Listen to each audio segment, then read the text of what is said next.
everyone, welcome to another episode of Beyond the Walls with Abulele. If you're new to the channel, I want to give you a warm, fab, loving welcome to the channel. Welcome to BTW. I don't know what you're waiting for. By now, I'm sure you would have already subscribed and even pressed that notification bell. You don't want to miss out on anything that happens to this channel. But beyond that, I just want to say thank you to all my friends, all my lovers out there, my peeps who've been riding with me since 2019 November. It's been such a exciting learning adventure for me. Just even starting this channel is a whole story. I'll do a story on it, someday. But I had a very rough week. I don't want to lie. I even struggled to really pin down, Ruti, what do I want to talk about? Because I want to talk about relationships. I want to talk love. It's love month. It's February. It's Valentine's.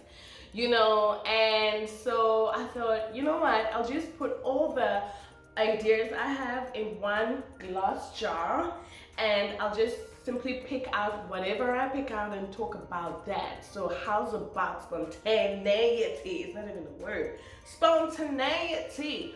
That's what's up. I hope you guys will enjoy it. Stick around and let's have some fun. Okay, so here goes. I'm gonna pick up this jar. So that I'm not cheating. I am not cheating. And then I'm gonna put it back. And I'm gonna pick whichever one and we will roll with that, and bam. Okay, what are your weaknesses? Wow, I've got a lot of weaknesses. I don't know where to start. Seriously, where do I zoom in? Okay, I'm gonna talk about my weaknesses, but I think for me it's important to not only talk about my weaknesses, but to also talk about them in just the journey that I've had, not only discovering what my weaknesses are, but also finding a way to work through them. Is that okay? I think that's okay. Let's go with it, okay? I remember a time when I had such a very zealous, passionate heart for local church, and I think I was just newly born again, and I served God with all my heart, all my life, because it just brought me so much joy, so much fulfillment, and I was just experiencing this new life of salvation with new people, and it was just like heaven on earth. I don't want to lie, guys.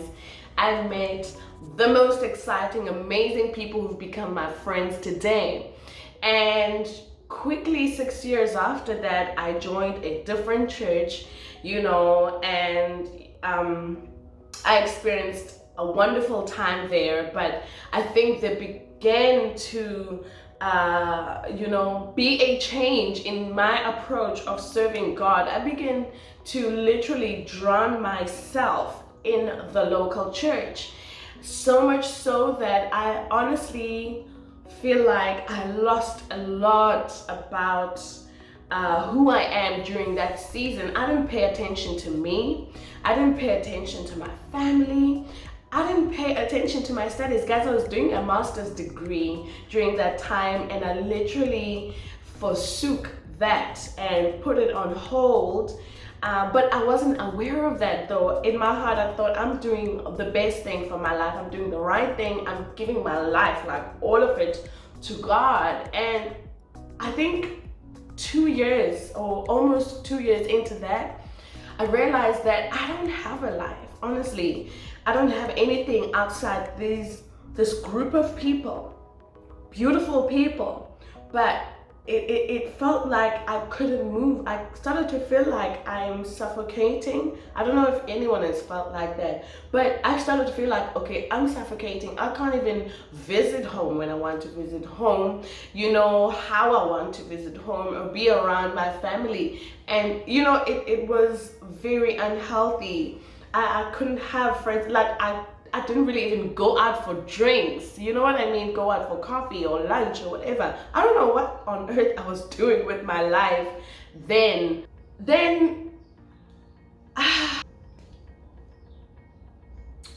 A season came in my life where I think I've been feeling like a nudge from God to say, you know what?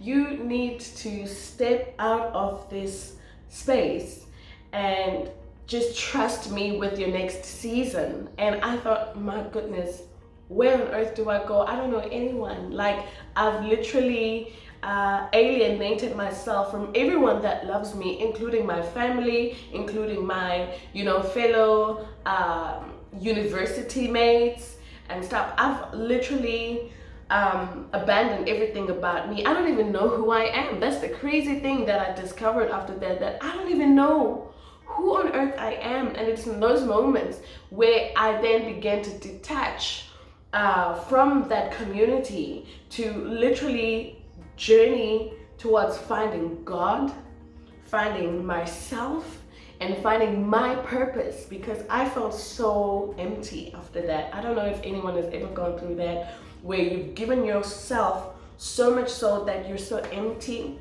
and you've got nothing to offer, and it's almost like you have no plan for the future. That's where I was.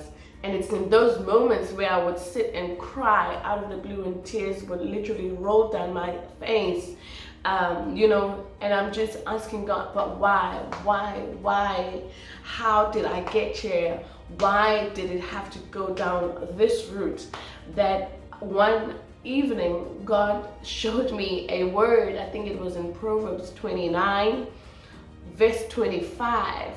And it just talked about how it is that the fear of man proves to be a snare, but those that trust in God, are safe.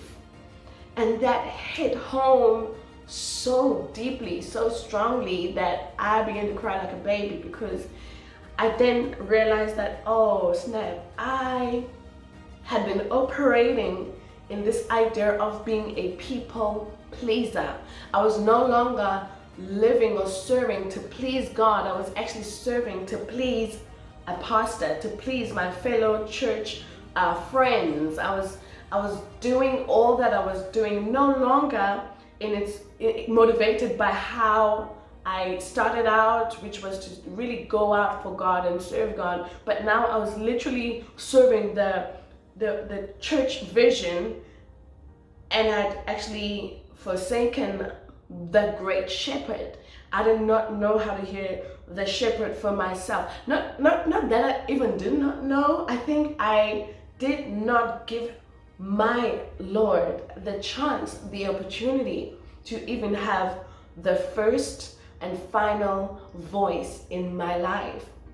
That's when I realized I'm a people pleaser, and it destroyed me, because I realized that I've lost a lot. I've lost myself. I don't know who I am, because I'm a people pleaser. And it was in those moments that God began to heal my heart. God began to say, let's journey towards discovering and literally rekindling a relationship with me. And as I rekindled and determined to go back to God and to find out who God is and what He's called me, to be, and who He's called me to be, that I really began to learn a lot about who I am outside of any other voice. I forsook every other voice to pursue the voice of God, so that I could find my voice. And that was my weakness, but I'm grateful to God that He turned that moment, that direction, into a beautiful story where today I can stand and say, hey, I will never, ever, ever trade God's voice and God's first place in my heart for anything or anyone else. Friends, don't get me wrong.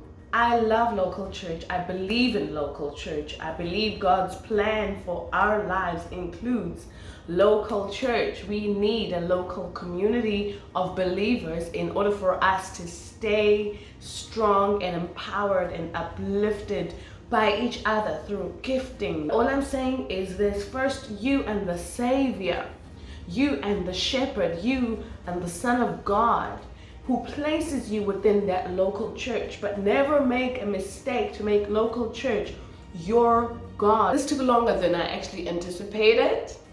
But yeah, I really want to encourage you, my friend, to actually take time to be brutally honest with yourself and ask yourself, where am I? Am I happy with where I am? Am I happy with the direction that my life is taking? And if you're not, be honest and don't be afraid to cry and ask the hard, tough questions to God. He's not intimidated by any of your struggles. He's just waiting for you to take a step of faith and draw near to Him with your weaknesses, with your faults, with your shortcomings, with your doubts. Guys, God is such an amazing Father. He is such a great, kind, patient Father that as holy as He is, He loves you so much that He is willing to come down to where you are so that He can help you get a better perspective about you, about Him, about life, about your future. Guys, the woman that I am today, I know is not born from pretty, exciting life moments. Is actually born from very tough circumstances that at times I put myself through. Not anyone. I made the poor decisions. I made the decisions that led me to a place of brokenness. But it's when I acknowledge my brokenness that I encountered God in an amazing way. He never left my side. And that's the beauty of being in a valley moment in your life. You discover that God is always there. He's the only constant, and He's your best friend. And He cares about your healing. He cares about your restoration. He cares about your future, so much so that He will not allow you, not even you, to stand in the way of that which He has purposed for your life. So my friend, be brutally honest with yourself and ask yourself the tough questions.